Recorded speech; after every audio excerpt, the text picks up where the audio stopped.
El Antiguo Testamento es una obra enigmática y compleja. Contiene una serie de reglas y requisitos que forman la base de una religión y una civilización, el judaísmo.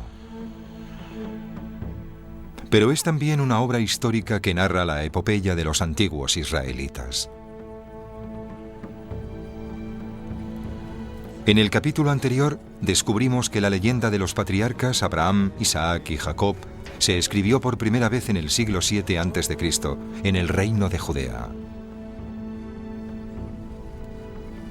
Dos investigadores, Neil Silverman e Israel Finkelstein, plantearon esa hipótesis.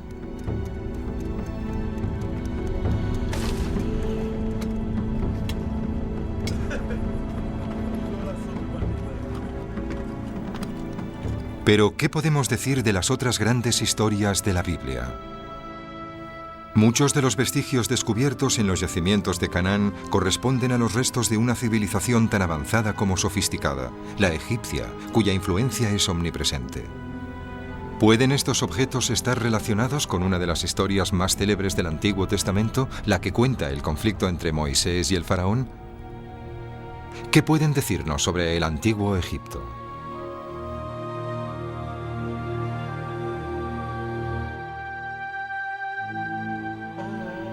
La Biblia explica que los descendientes de los patriarcas fueron a vivir a Egipto, donde se quedaron 430 años.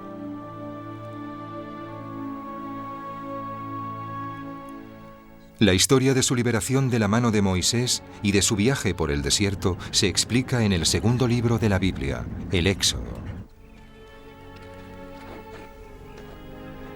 ¿Tuvo lugar realmente ese éxodo?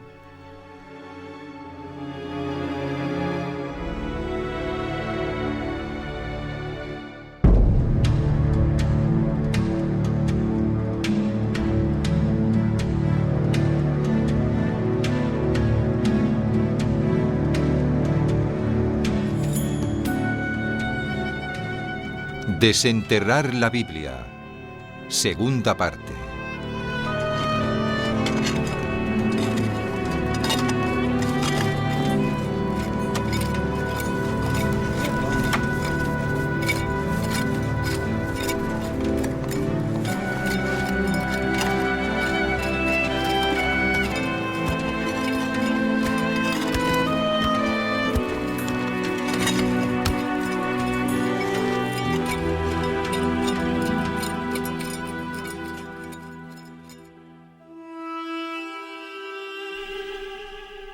La larga estancia de los israelitas en Egipto, su esclavitud y consiguiente liberación y la ley recibida por Moisés representan la esencia del segundo libro de la Biblia. El Éxodo.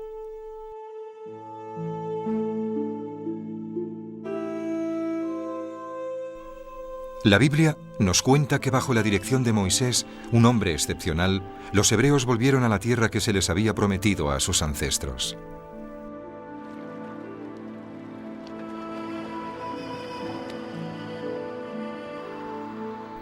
Nuestra investigación empezará en Lausanne, para ser exactos, en la biblioteca del Departamento de Teología.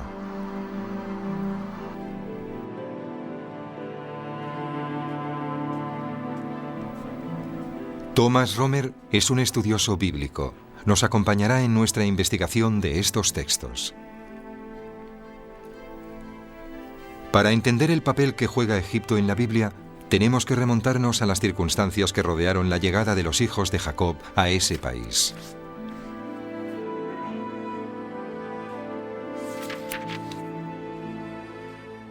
La presencia de Egipto en la Biblia hebrea es incontestable. A menudo se presenta como tierra de acogida. Abraham fue allí escapando de la hambruna de Canaán, como harían también Jacob y su hijo José más tarde.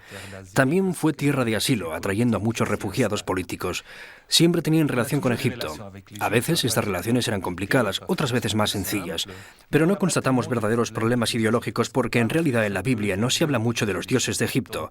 Así que lo importante de Egipto es que constituyó un verdadero referente para los autores de la Biblia.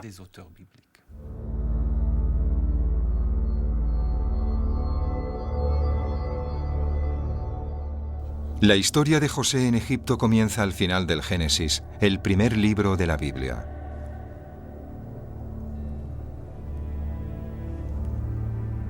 Vendido por sus hermanos a una caravana que iba de camino a Egipto, fue comprado por un oficial que le introdujo en la corte del faraón, donde llegó a convertirse en el gran visir.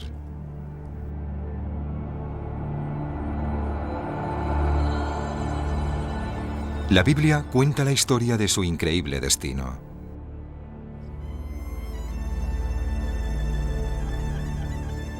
En el poderoso y centralizado Egipto, donde la propaganda real jugaba un papel capital, nada quedaba sin documentar. Se apuntaba todo aquello que estaba relacionado con el funcionamiento administrativo del imperio, desde acontecimientos señalados hasta el funcionamiento diario del Estado. ¿Esconde esta enorme colección de jeroglíficos alguna pista sobre el poder de José, o al menos sobre la presencia de los israelitas en Egipto?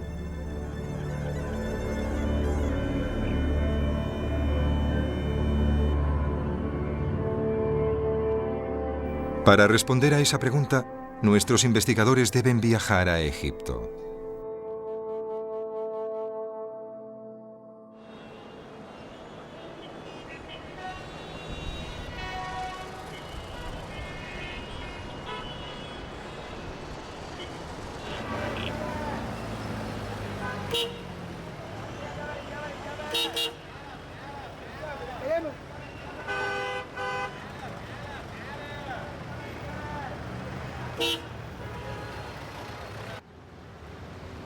Neil Silverman está en el país que los arqueólogos sueñan.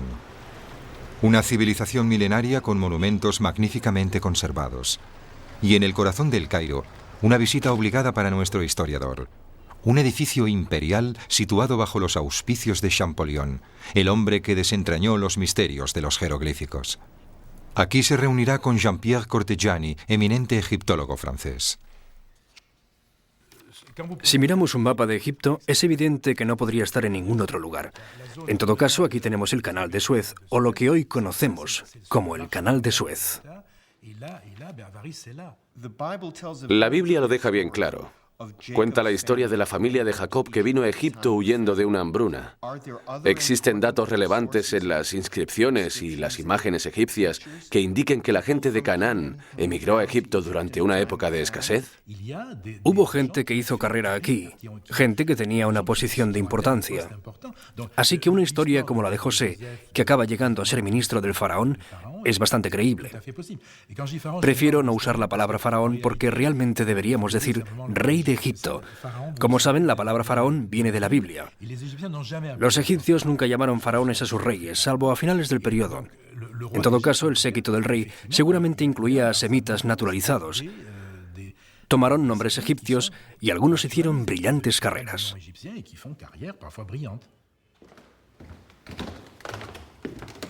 Algunas pinturas de la antigua necrópolis de Beni Hasan muestran semitas venidos a Egipto, probablemente por motivos comerciales. Estas muestran detalles de mujeres con vestidos que no son egipcios en absoluto, con estos estampados. Sus caras son de lo más representativas. Así veían a los semitas los egipcios, con largas y puntiagudas barbas y cabello espeso. Pero los comerciantes no fueron los únicos que se sintieron atraídos por Egipto. La tierra de Canaán estaba sujeta a estaciones muy secas y a lluvias muy irregulares, lo que ocasionaba frecuentes hambrunas. Los pastores y los granjeros no tuvieron más remedio que ir a Egipto a trabajar como peones y aprovecharse de una tierra más hospitalaria.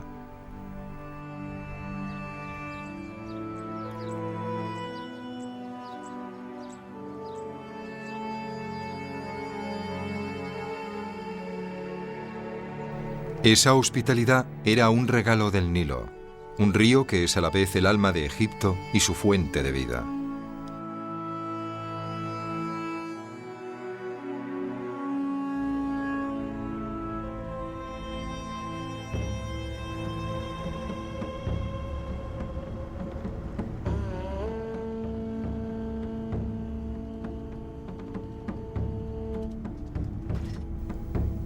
Durante toda la antigüedad bíblica, Egipto actuó como un imán para aquellos que venían de tierras áridas, un refugio que era fuente de fascinación como lo son la mayoría de tierras de abundancia.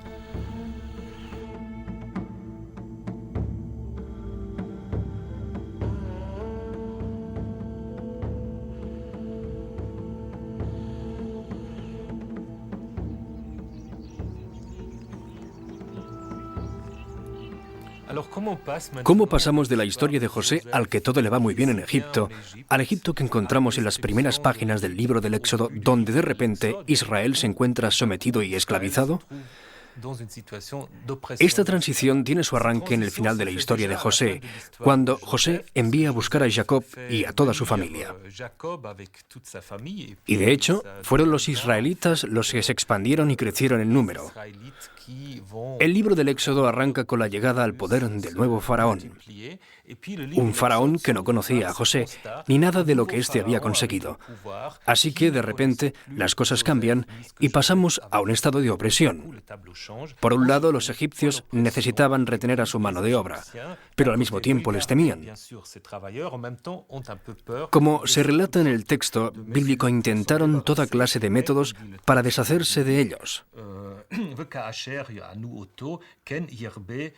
Cuanto más les oprimimos, más fructíferos son y más se multiplican.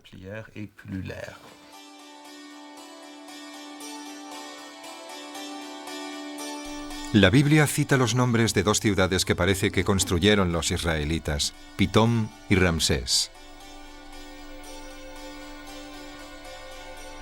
Los documentos egipcios confirman que se construyó una ciudad llamada Pi-Ramsés en el delta del Nilo en el siglo XIII a.C., bajo el reinado de Ramsés II. Desde 1920 en adelante, distintas misiones arqueológicas empezaron a buscar los restos de esa ciudad, supuestamente localizada al este del delta, en Cantir. La Biblia apunta a la existencia de monumentos significativos e imperiales. Sin embargo, los resultados han desilusionado a los investigadores. La ciudad de Ramsés parece haber existido, pero poco se ha encontrado de ella.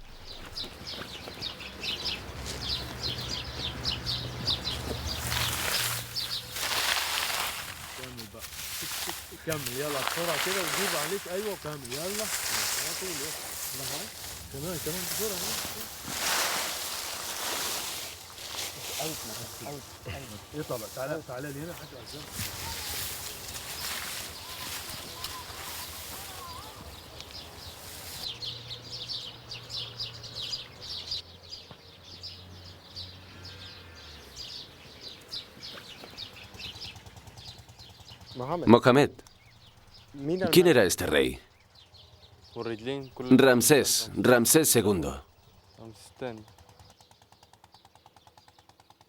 Hoy en día, el lugar ha vuelto a convertirse en tierras de cultivo, pero los arqueólogos han conseguido encontrar la solución al enigma.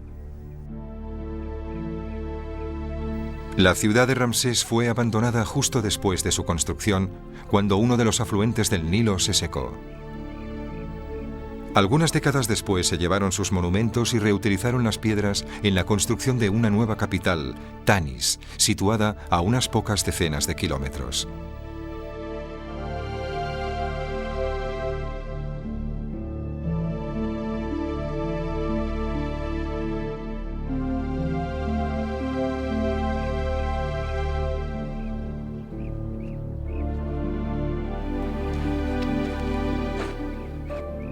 Hasta ahora, nada parece contradecir que Ramsés II fuese ese extraordinario faraón constructor sobre el que leemos en la Biblia.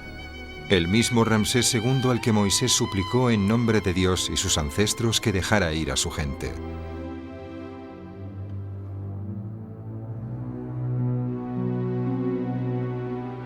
En la Biblia, la vida de Moisés tiene un halo mitológico. Su madre le dejó en el río Nilo para salvarlo de ser asesinado por la nueva ordenanza del faraón, que condenó a muerte a todos los israelitas recién nacidos. La propia hija del faraón lo sacó de las aguas del río, y Moisés acabó educándose como un noble egipcio. Su vida cambió cuando vio a un egipcio pegarle a un esclavo israelita. Moisés mató al agresor y huyó al desierto. Allí, el Dios de Israel le ordenó liberar a su pueblo y guiarlo hasta la tierra prometida. Tras vacilar durante un momento, aceptó la misión y volvió a la corte para imponerle la voluntad del Dios de Israel al faraón.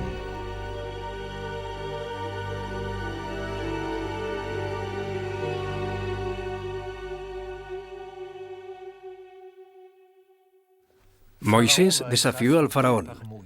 ¿Qué simbolizaba ese desafío? Demostraba que Yahvé, el Dios que había enviado a Moisés ante el faraón, era más poderoso que todo lo que el rey de Egipto simbolizaba. Cuando Moisés fue a ver al faraón, este le preguntó quién era ese Dios Yahvé.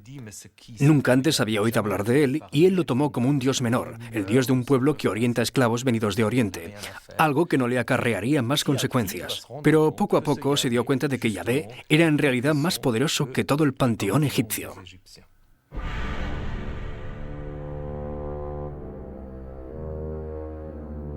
Pero el faraón continuó negándose. Como resultado, Egipto se vio afectado por las 10 plagas. Estas plagas forzaron al faraón a cambiar de idea y a dejar marchar a los israelitas. Según la historia bíblica, los hijos de Israel viajaron de Ramsés a Sucot, unas 600.000 personas a pie, hombres, sin contar a los niños y las mujeres.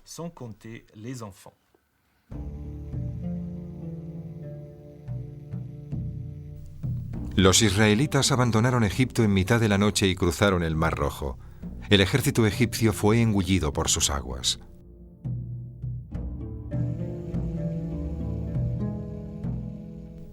Moisés liberó a un pueblo esclavizado bajo el yugo de un poderoso imperio.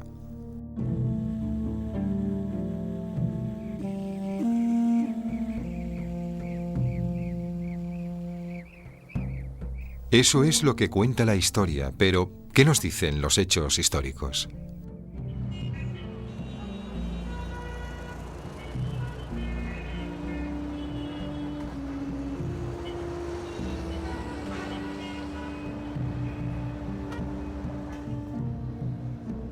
Según el texto, el éxodo aconteció 480 años antes de la construcción del Templo de Salomón, es decir, en el siglo XV a.C.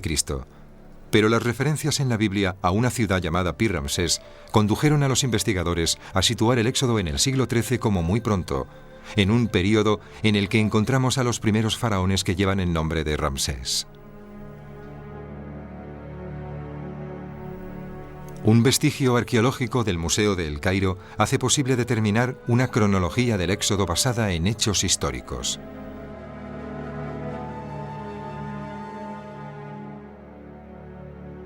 Se descubrió en 1896 en el templo funerario del hijo de Ramsés II, el faraón Meneptah.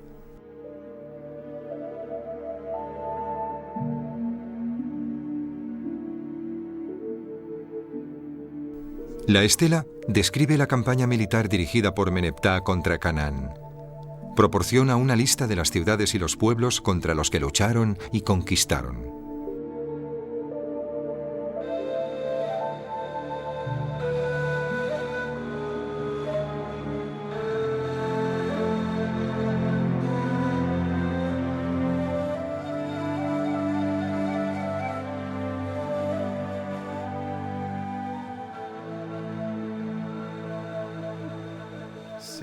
En la línea 27, en la parte inferior de la estela, encontramos una palabra que se equivale exactamente al término Israel.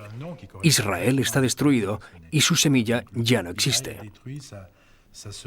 Encontramos el símbolo que corresponde a comunidad, a un pueblo, representado por el jeroglífico del hombre y la mujer, el determinante con el plural, que por tanto es Israel. Es la única referencia a Israel que conocemos en toda la literatura egipcia, ya sea histórica, religiosa o literaria. Solo una vez se menciona Israel en los textos egipcios, mientras que la Biblia se refiere a Misraim o Egipto unas 700 veces.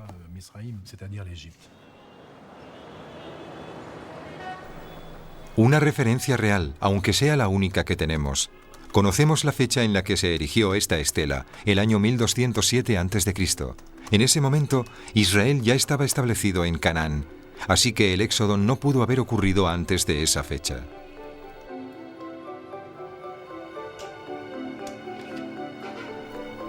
Resumiendo, parece claro que había semitas en Egipto.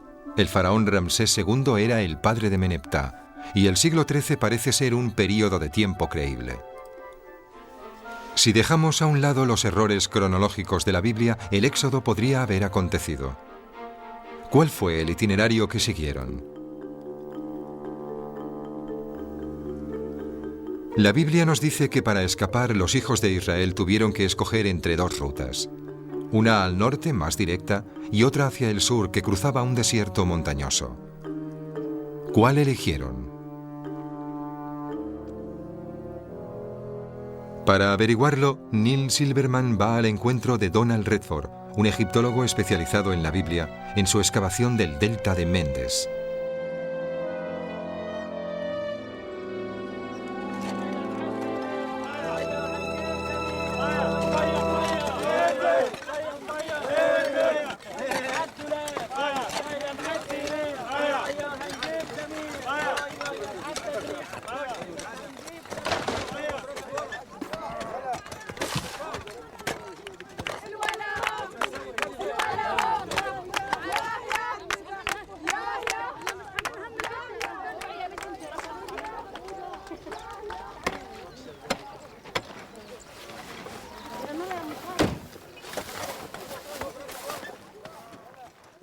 Hola, Don. Hola, Neil. Me alegro de verte. Yo también. ¿Qué tal el viaje? Genial. Bien, me alegro. Te esperábamos antes, pero más vale tarde que nunca, supongo. Supongo. Creo que habéis tenido una buena temporada. Así es, una de las mejores. Quiero enseñarte el yacimiento. Vamos. Me encantaría.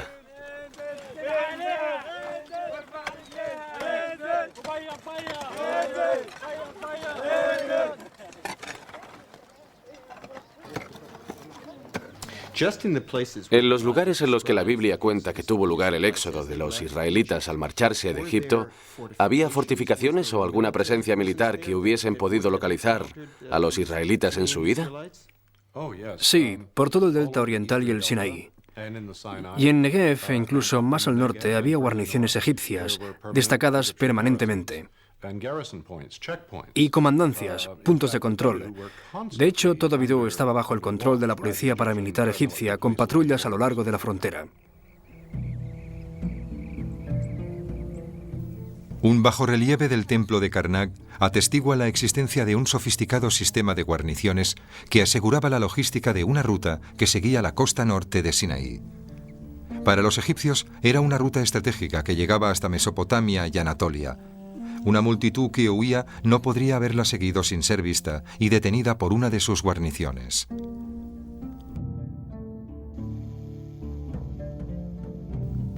Esto les obligó a tomar la ruta del sur, la más árida, la que mejor concuerda con la historia bíblica.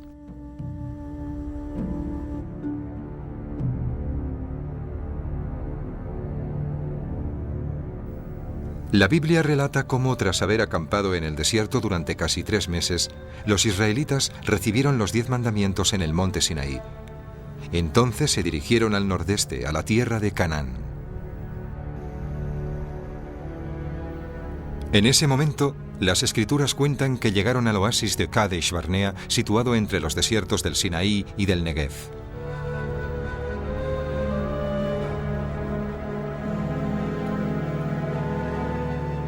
Es aquí donde pasaron muchos años tras negárseles la entrada a la tierra sagrada. El oasis se excavó profusamente entre los años 50 y 70. En el yacimiento no se encontraron restos del siglo XIII, el período que se cree que corresponde al Éxodo. Las técnicas arqueológicas modernas nos permiten señalar incluso los restos más diminutos dejados por simples pastores. Aún así, no hay ni rastro de la larga estancia de los israelitas en esta zona.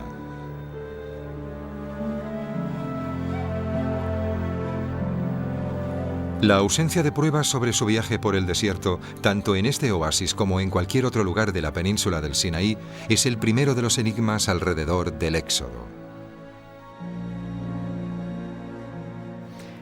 ¿Cómo puedes explicar la posibilidad de que un grupo tan grande, como el que se describe en el Éxodo, saliera realmente de Egipto sin dejar huellas de su paso? ¿Es posible? Bueno, yo no sé cómo explicarlo. Los documentos arqueológicos o textuales de ese periodo no recogen nada que lo sostenga. Y podría argumentarse que las autoridades pretendieron ocultarlo, encubrir ese fracaso, pero aún así, sabemos tanto sobre ese periodo que no encontrar ni un pequeño pitido en la pantalla del radar resulta extraño, sino fatal para esa teoría. Es más, La Biblia habla de 600.000 hombres armados que abandonan Egipto en el Éxodo, con lo que en realidad estamos hablando de unos 2 millones de personas entre niños, mujeres y ancianos. ¿Puedes imaginarte a 2 millones de personas marchándose de un país del tamaño de Egipto, que en esa época tenía una población de apenas 3,5 millones de habitantes? Eso habría causado un vacío enorme en el sistema social y económico que se habría visto reflejado en los documentos de la época. Habría provocado casi inmediatamente una crisis económica y social que habría trastornado sin remedio el día a día del imperio. En los documentos no encontramos nada en absoluto. No me imagino el Éxodo tal como se describe en la Biblia, en el siglo XIII.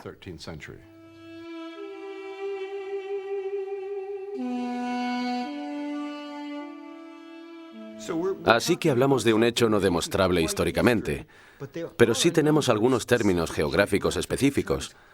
¿Pueden darnos alguna pista sobre cuándo fue escrito el texto? Las pistas geográficas pueden ayudarnos a ponerle fecha a la persona que escribió el texto original, es verdad. Si seguimos esta línea, obtenemos una imagen bastante fiable de lo que el autor conocía y de la geografía con la que estaba familiarizado. Y eso nos ayuda a localizarlo, cronológicamente hablando. Sabemos cuándo vivió. ¿Cuándo? Bueno, Pitom, como he dicho, ha sido identificada como la ciudad de Pir Aton, la casa de Aton.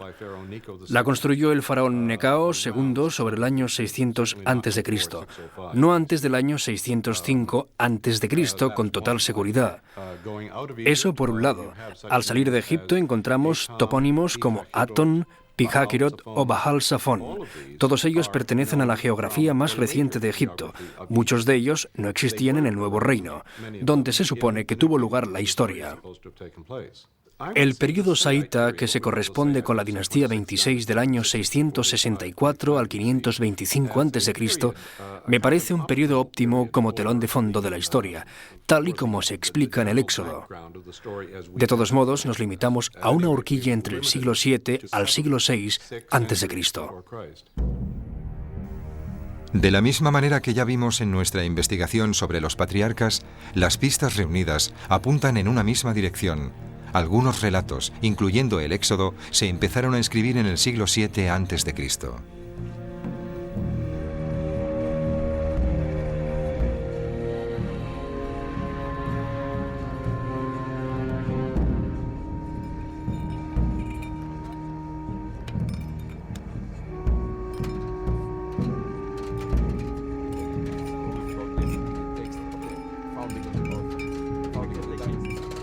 Neil Silverman ha vuelto a Megiddo para comentar estas nuevas evidencias con Israel Finkelstein.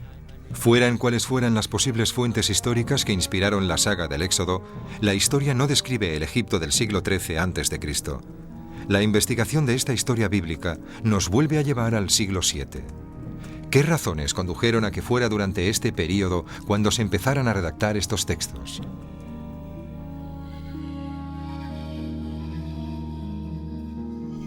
Tenemos que ampliar nuestra perspectiva histórica. En el siglo IX y durante la mayor parte del siglo VIII, Canaán estaba dividida en 2 reinos, Israel y Judea. Estos reinos estaban situados entre 2 de los mayores imperios de Oriente Próximo. En el sur, Egipto, de cuyo poder y fuerza hemos visto pruebas más que evidentes. Canaán era evidentemente un emplazamiento estratégico para este reino inmemorial con importantes ambiciones regionales.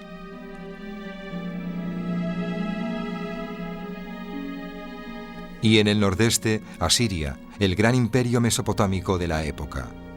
Su deseo por conseguir la hegemonía regional le convertía en uno de los más belicosos y directos rivales de Egipto.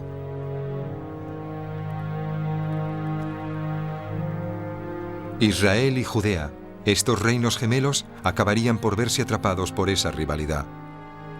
Pero no compartirían el mismo destino.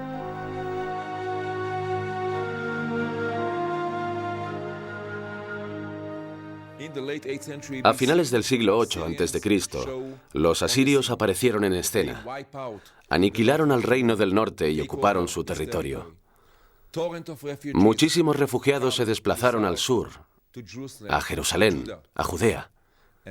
Y eso supuso una gran carga para la gente de Judea y Jerusalén, porque para entonces era la única nación israelita en pie.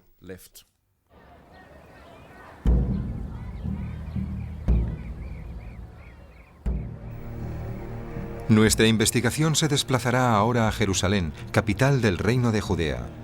Es aquí donde las historias bíblicas de Egipto, Moisés y el éxodo por el desierto se tejerían durante el siglo VII. Desenmarañar estas historias no es tarea fácil y requiere un cuidadoso análisis.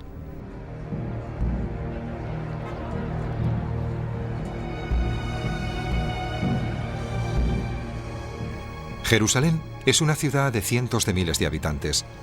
Cada hombre y mujer, y también cada piedra, sobrelleva el peso de una historia sagrada. Excavar aquí es un reto.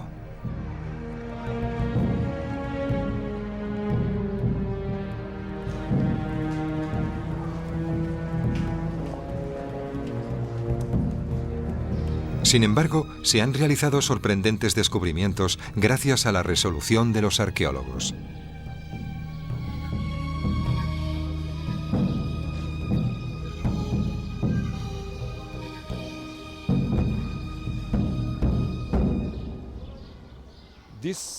Este muro se construyó a finales del siglo VIII a.C., en la época del rey Ezequías.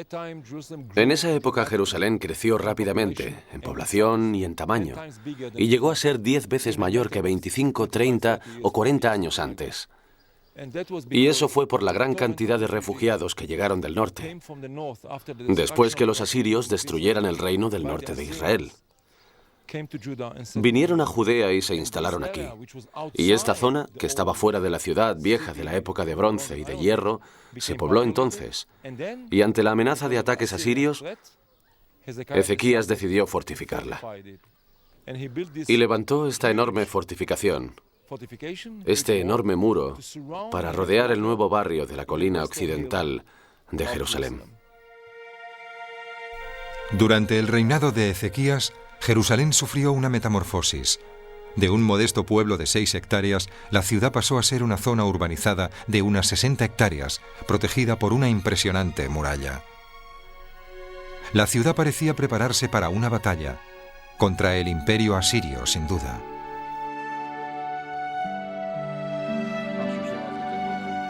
El arqueólogo Ronnie Reich lleva muchos años participando en excavaciones en esta zona. Es un especialista en la ciudad de Jerusalén. Para entender el alcance de la amenaza siria sobre el pequeño reino de Judea, debemos penetrar en las entrañas de la ciudad.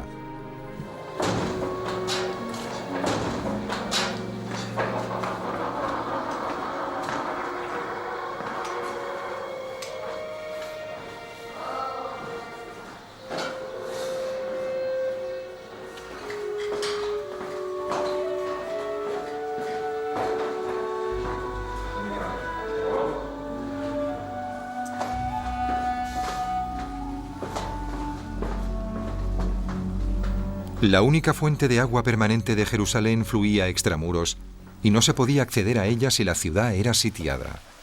Para mantener el suministro de Jerusalén, el rey Ezequías inició un extraordinario proyecto, un túnel que traería el agua a las reservas situadas en el interior de los baluartes. Y el túnel sale desde aquí y sigue durante 500 metros. Se excavó desde ambos lados y se encontraron en el medio, todo dragado en la roca. Es un gran logro de ingeniería, porque 2 grupos que excavaban un túnel que no es recto, sino que tiene forma de S, se movieron así y se encontraron aquí. Y podrían haber excavado uno junto al otro o uno sobre el otro, incurrir en cualquier error, y no cometieron ninguno. Y aún no tenemos una explicación adecuada sobre cómo lo hicieron, pero ciertamente es... Tenemos las inscripciones de los 2 grupos. Ambos trabajaban con hachas para excavar la roca. Después se encontraron. Debió ser un gran momento cuando se oyeron unos a otros.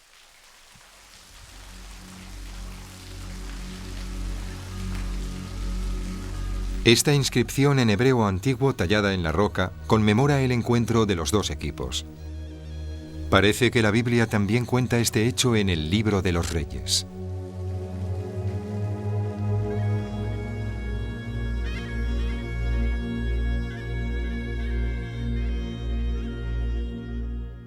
Esta inscripción en hebreo antiguo es realmente una de las pruebas más importantes que tenemos sobre el auge de Judea como reino.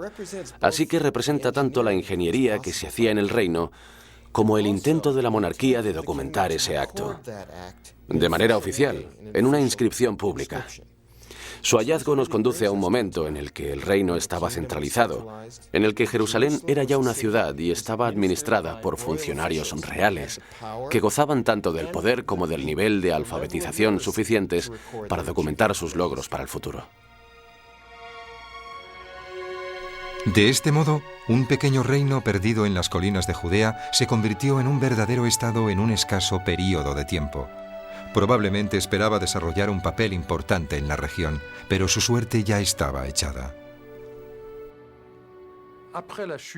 Tras la caída del reino del norte, solo quedaba un estado neutral entre Asiria y Egipto, el pequeño estado de Judea. El pueblo de Judea dudaba entre someterse a los asirios o continuar siendo independientes con la ayuda de Egipto. En algún momento fueron demasiado lejos y Sennacherib, el hijo de Sargón, decidió poner fin a la situación.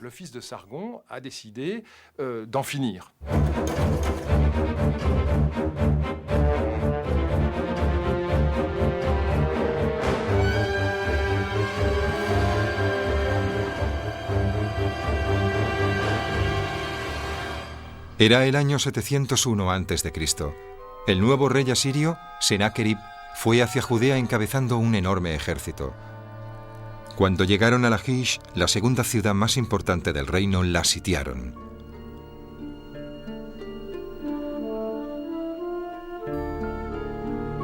Hoy en día, Lachish es un tel o monte artificial. En el siglo VIII a.C. era una de las capitales administrativas de Judea y fue el emplazamiento de una batalla memorable.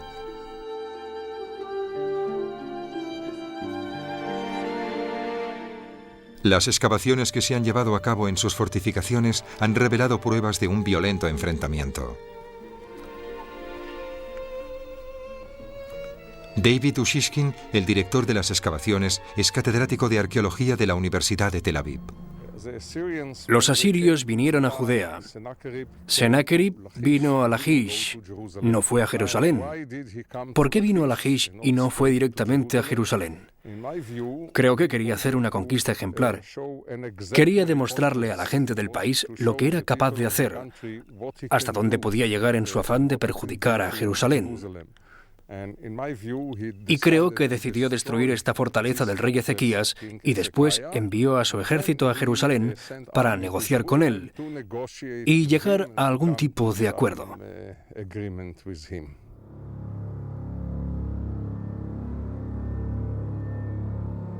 A pesar de sus poderosas fortificaciones, Lachish fue derrotada.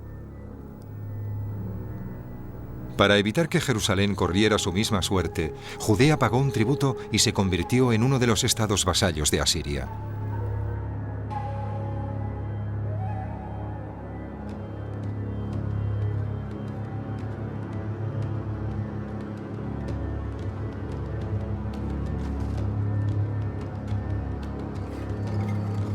Pero, como muestran las pruebas arqueológicas, esta sumisión ante su poderoso vecino del norte condujo, paradójicamente, a una prosperidad económica sin precedentes.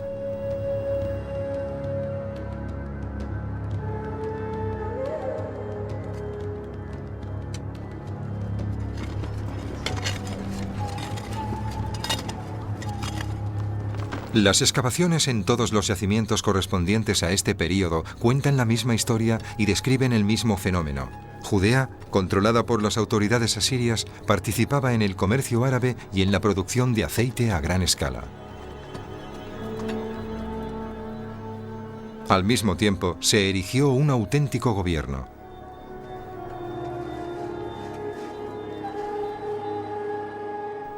Los restos arqueológicos iluminan el nacimiento de una nación.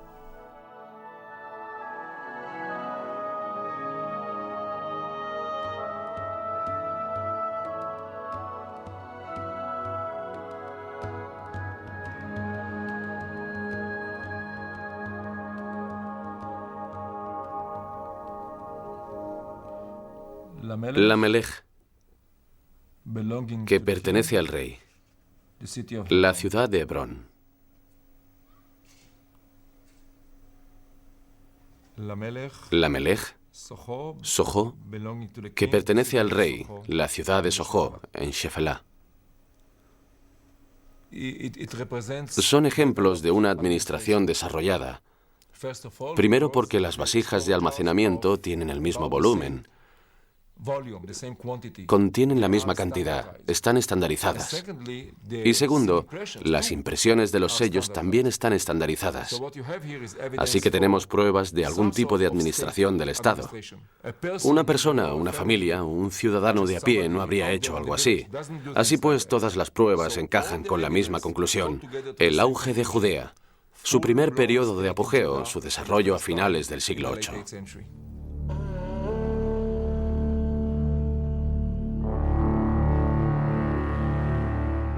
Este nuevo estado de las cosas modificaría el escenario geopolítico de la región. Los asirios, superados por problemas internos, dejaron el Levante sobre el año 630 a.C.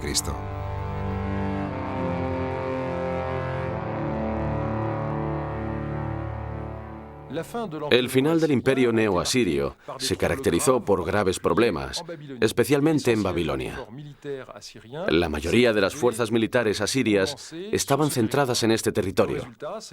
Como resultado, se consideró que los asirios no estaban tan presentes, estaban poco disponibles en las zonas cercanas, y eso evidentemente provocó que fuera una época atractiva para los movimientos de liberación.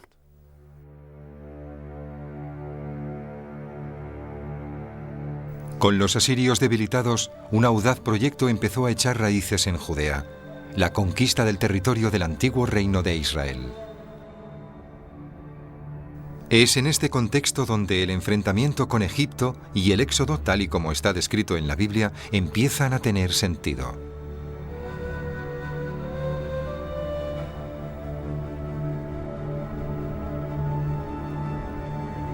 Un rey llamado Josías reinaba en Jerusalén. Era el bisnieto de Ezequías y soñaba con un gran reino panisraelita. Un reino totalmente unificado. La Biblia es terriblemente generosa en sus elogios al rey. Nunca antes había habido un rey como Josías que se presentó ante Yahvé con todo su corazón, su poder y su alma, obedeciendo las leyes de Moisés. Eso es lo que la Biblia hebrea dice sobre Josías. Quizás no sea un rey muy conocido, pero según la Biblia, fue extraordinario.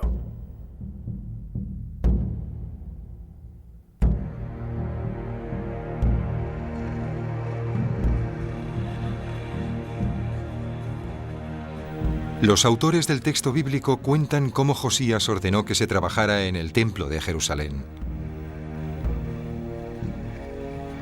Este hecho es de suma importancia para nuestra investigación.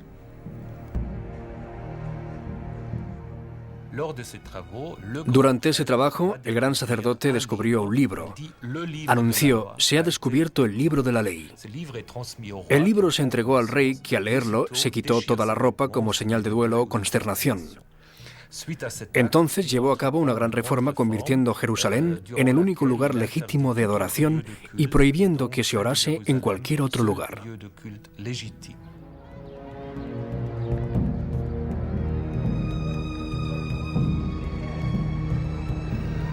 ¿Realmente se halló un libro o fue solo un pretexto para lanzar un proyecto concebido durante algún tiempo? Nadie lo sabe.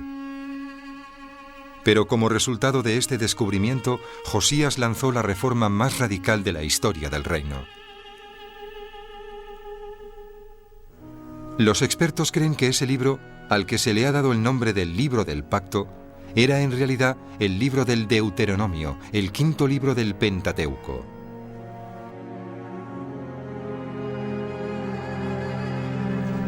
La reforma daba prioridad a las leyes que se le habían dado a Moisés en el monte Sinaí y centralizaba la religión en Jerusalén. Pero, ¿era este el único objetivo de Josías? Josías necesitaba centralizar el poder, una administración fuerte y un completo control del Estado. Una manera de conseguirlo era concentrando el culto, reformar el culto y volver al ideal panisraelita de que todos los israelitas deben adorar a un solo Dios, en un único lugar, en Jerusalén. Si se hace así, y se derriban los lugares de culto del campo, se controla mejor la economía, se controla mejor el Estado, y se pueden conseguir los objetivos de una manera más eficiente y más rápida.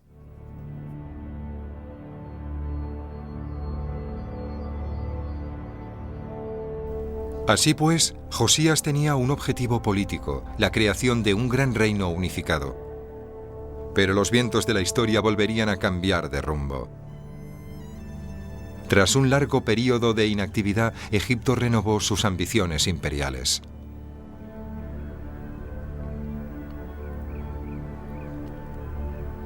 El faraón Pasamético I también albergaba un sueño: devolver Egipto a la gloria de sus antiguos faraones como Ramsés II. Egipto se haría con el control de la parte de Canaán a la que Asiria había renunciado.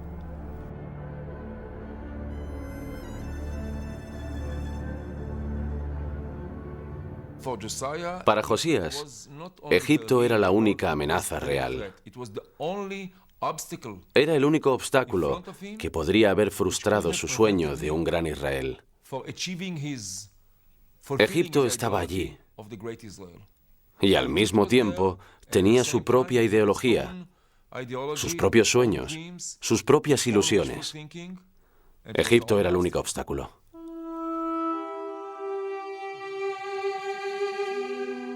Judea y Egipto estaban al borde de un conflicto militar. ¿Qué sucedió entonces? ¿Pretendía Josías usar el texto para dar un mensaje de esperanza? Una historia que demostraría que un pequeño pueblo podía triunfar sobre el mayor de los imperios, como Israel había triunfado sobre Egipto cuando su gente fue guiada por un gran hombre con el apoyo de Dios y la ley.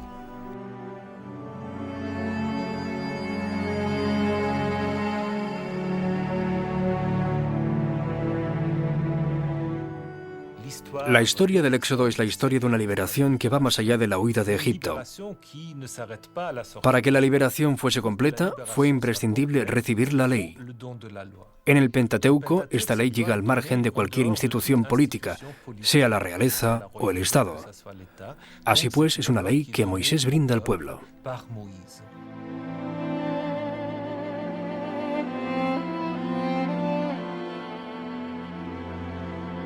En la historia bíblica se compara a Moisés con un hombre que intentó jugar tanto el papel de liberador como el de creador de la ley, el rey Josías. Y es que la ley desempeñaría un importante papel en la unión de los israelitas, y más tarde uniría a todos aquellos que criticaban el judaísmo. La ley que recibió el pueblo, tal y como aparece en los 10 mandamientos y en el Deuteronomio, pondría por escrito el lazo que existía entre los judíos y su Dios. La ley vista como un pacto sagrado.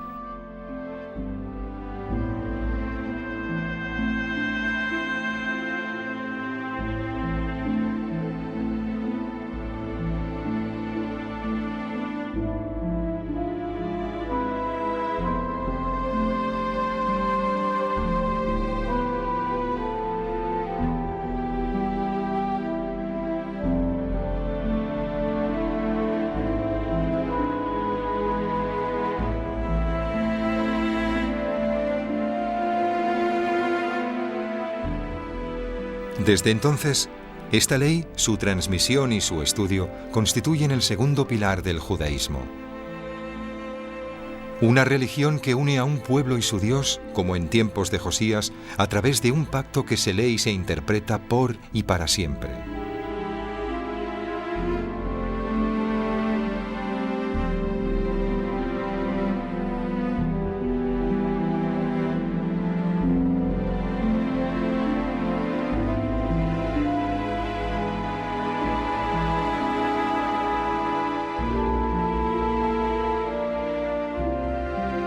Nuestra investigación anterior nos fue mostrando el papel de los patriarcas en la historia bíblica.